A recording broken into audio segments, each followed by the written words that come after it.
ที่สุดก็เรื่องราวตัดฟานเนาะแล้วถ่ายบรรยากาศทางด้านในให้เบิ่งเด้อโอ้ยนี่เป็นประเทศอะไรวะถามไหม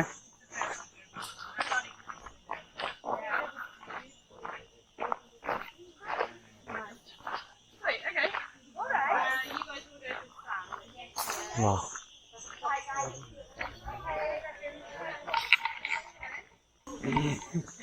โอ้อากาศโคตรเย็นเลยดีได้ขี่กับซองเอา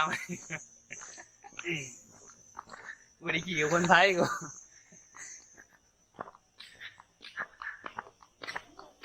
เบิ่งสัมภาษณ์วันนี้ก่อนจะได้ขี่กับซองเอาการไม่ตื่นเต้นเลยเกี่ยวกับการหน่อยโอ้อันเยิ้มเยอะไปแล้วนะมึง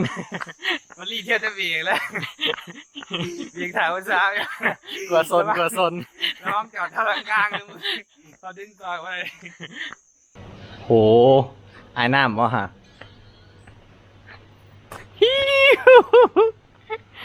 กูยาวแท้วะนี่มันเนี่ยมาโซนสลิงวะบูว่าเจียดถึงเจียดได้แท้บอนะก็ไม่ลงหรอวะใช่ลูก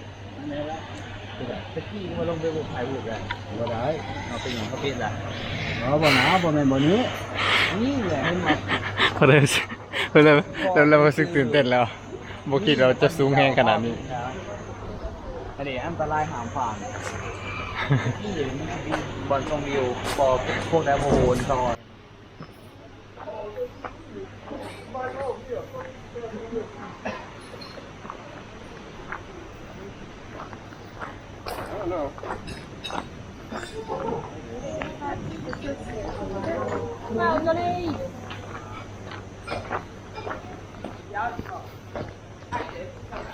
ตัดฟาร์มรีสอร์ทตัดฟันรีสอร์ท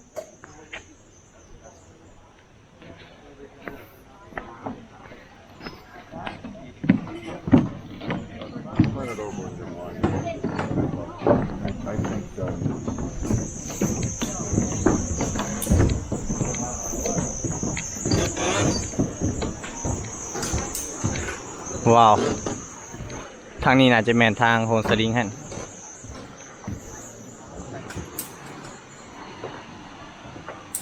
ว้าวรู้สึกตื่นเต้นหลายเมื่อนี้ว่าจะมาโหน10 ลายเนาะอยู่ตัดฟานนี่บอกว่าในกล้องเห็นบ่อนี่ที่มี10 ลายยาวๆไปทอดทางฝั่งนั้นโดดเท่านั้นแล้วก็ยังสิไปอีกหลายจุดเนาะเดี๋ยวสิติดกล้องนี่ถ่ายไปนำให้ทุกคนได้เบิ่งว่าตอนที่โหนสลิงฮันเป็นจังใดเนาะน่าจะเป็นสิ่งที่ท้าทายที่สุดในชีวิตนี้แล้วที่เคยเห็นมาโอเคไปเราต้องเบียกมันลูกปลาเลย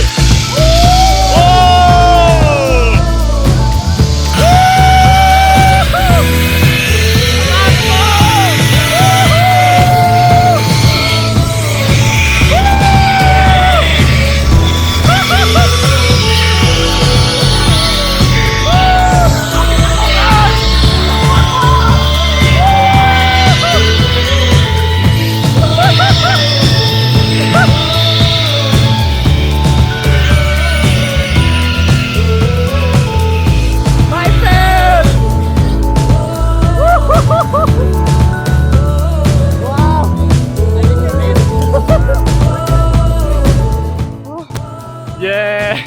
ในที่สุดก็สำเร็จจนได้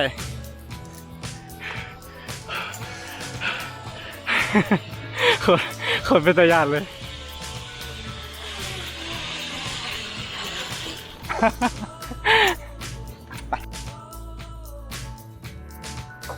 ไปต่อ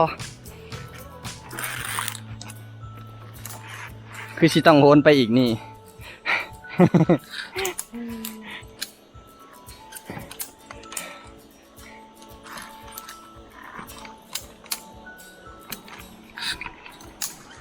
ขายังสั่นอยู่เลย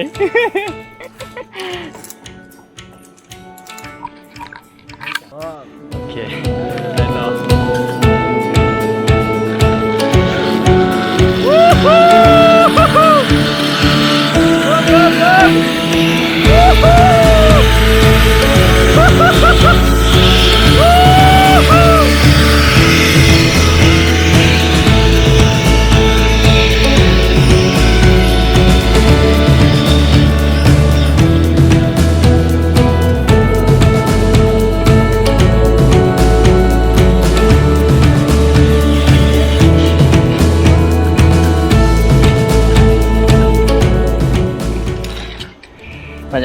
อบหอม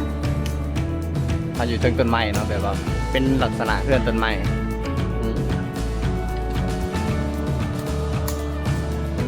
มีเสียงเสียงสลิงบ่โอ้นี่คือจะเป็นไกด์เป็นเนาะคนนำในการโหนสลิง2 คนจะเอาตะขึ้นไป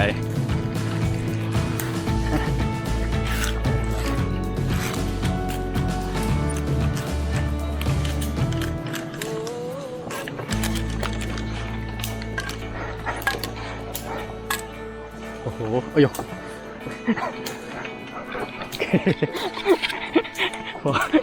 ต้องได้ปีนตัวนี้ขึ้นไป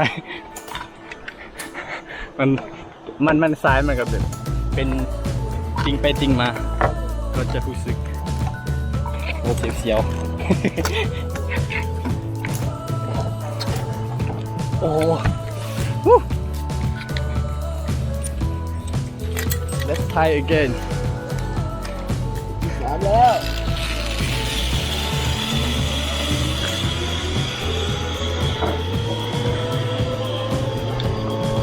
ความสูง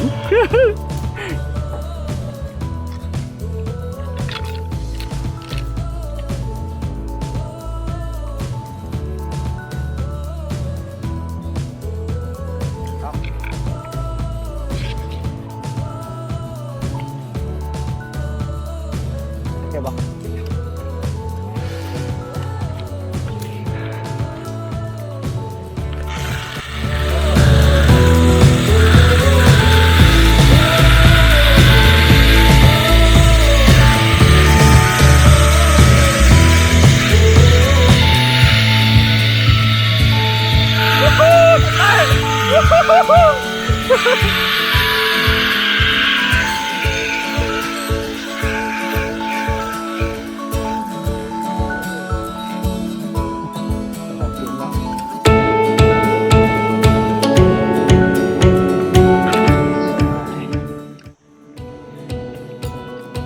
เดินขึ้นไปด้านบนเนาะ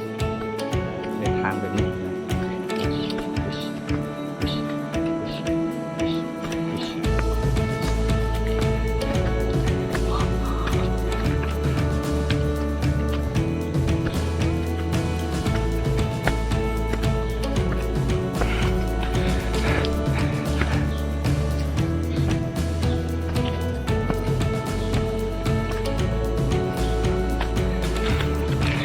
ฮ้อนอากาศค่อนข้างฮ้อนสื่อ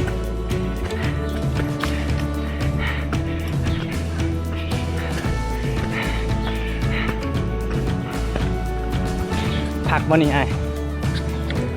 โอ้มองนี่จะเป็นจุดผักเนาะชมอยู่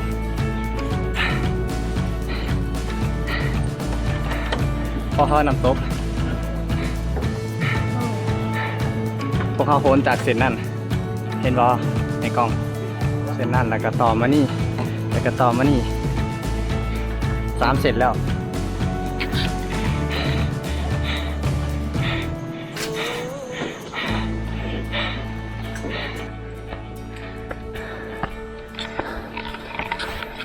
พอทางขังสัตว์เลย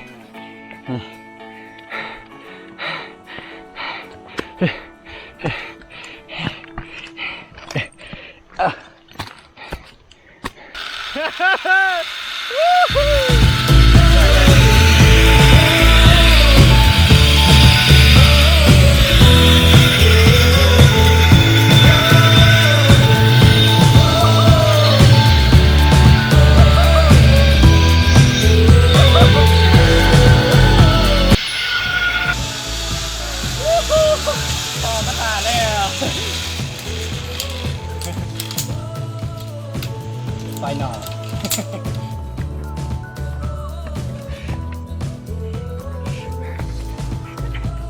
แล้วจบจนได้